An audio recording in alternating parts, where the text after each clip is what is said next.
Hi, my name is James Cullen. I'm the chef at Treo. We're located in Mid-City at 3835 Tulane Avenue.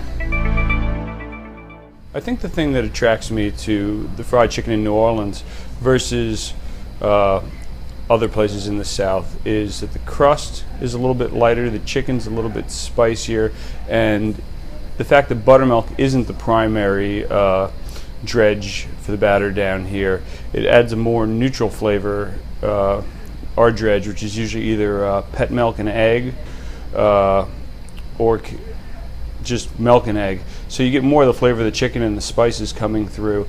And a lot of other places in the South, they double dip the chicken, meaning they roll it in flour first and they'll dredge it in buttermilk and then put it back in the flour. So you get a very heavy crust.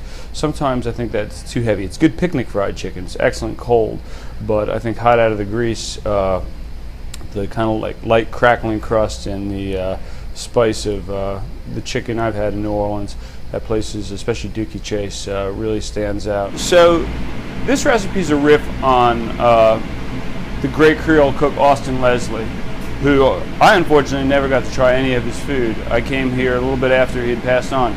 So I've read a lot of recipes and everyone talks about how his fried chicken was the standard in New Orleans. So this is based a little bit on what he does and a little bit on what I've been doing for a few years. And what I take away from his recipe is the liquid batter dredge, which is heavy cream, pet milk, evaporated milk, and egg, and the flour and the deep fry method. We're gonna do both because at home he pan fried too. So we're gonna have a little side by side, pan frying versus deep frying. But we'll start with the chicken. Okay, so the chicken's been butchered this morning. Overnight, I soaked it in a brine. 5% salt solution by volume is your brine. So a little salt. This was a gallon of water, so it was a cup of salt, half a cup of sugar, a little thyme, a clove of garlic, some black peppercorn, just to give the chicken some flavor and to increase the moisture content. So what I did with the chicken is after I took it out of the brine, I butchered it, 2 breasts, 2 thighs, 2 legs, 2 wings, so we have 8 pieces here. And then I seasoned it with a little cayenne, black pepper, crystal sauce, and that's about it. Some paprika. And I let it sit in the in the refrigerator on the rack to just pull some of the moisture out, set the seasonings. So that's the chicken part of it. What we have here is the dredging component, so of wet that you can use. Some people take chicken right out of the brine and go right into the flour with it. I like to use something a little bit thicker that'll adhere better. So what we have here is pet milk, which is evaporated milk, heavy cream, and egg. Now you could use buttermilk if you want the flavor of buttermilk. Buttermilk imparts a very specific flavor. It's very tangy. It's not for everyone, so I kind of like the neutrality of this, and it'll keep your crust on. Here I have a little bit of seasoned flour and just a little bit of corn flour in there. It's about 5 cups of regular flour and a half a cup of corn flour. The corn flour, I use it instead of cornstarch to add a little bit more crunch to the finished chicken. And that's something I've been doing that I don't really know if anyone else does, but I've always used corn flour. Some people use cornstarch, but I like the little sweetness of the corn flour too. So that's kind of what we do. And what we're going to do is you take your chicken and you go from, you got a nice thigh here, put it in your wet, coat it very nicely, make sure, then you drain off a little bit of the excess liquid and into the dry. And once you put it in the dry, you want to change hands so you don't get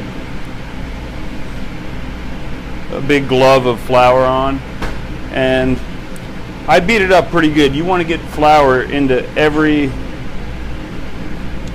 kind of pore, morsel, and that'll give you a lot of surface area as far as crunch and crackle go, but it won't and it'll also ensure that the crust doesn't pull off. We're going to start with the breast because the breast is bigger. So we're going to take that, put that in there, skin side down, and then we're going to hold these pieces here for a little bit. Give the breast about a 5-minute head start, and then these pieces are going to go in the other basket. I decided to do a side-by-side with pan frying, which is how we do it at home, how I do it at home, and sometimes even in a restaurant if it's slow enough, and deep frying.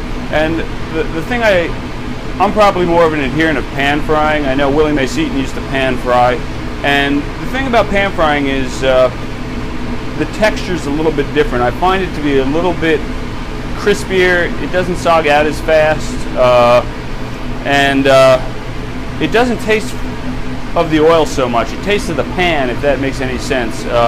Like sometimes, you know, especially if you don't have really clean oil, and I'm going to drop these other pieces right about now. So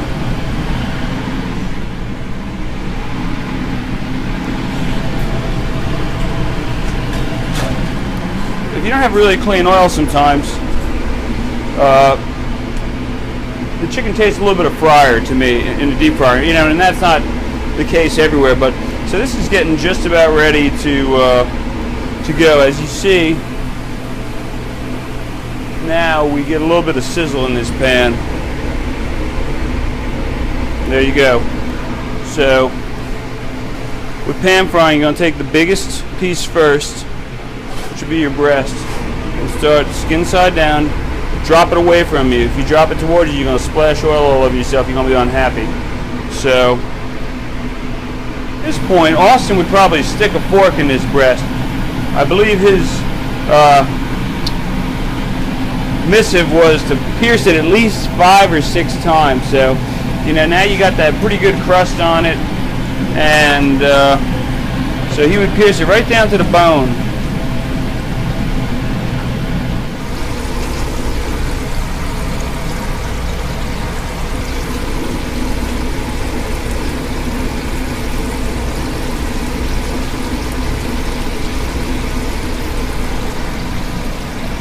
So the persilade was Austin's kind of signature finishing move. So that's kind of what gives the chicken its unique flavor. So a little bit of that.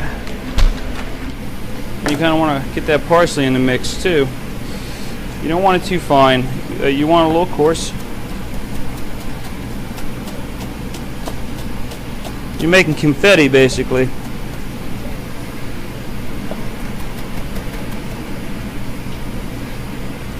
Garlic and parsley confetti. And then just on top,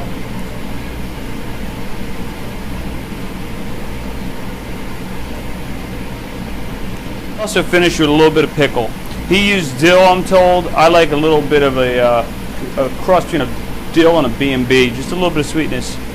Just give that a little bit of pickle taste at the end, and that's pretty much my little take on Austin Leslie's chicken done 2 ways: pan fried and deep fried.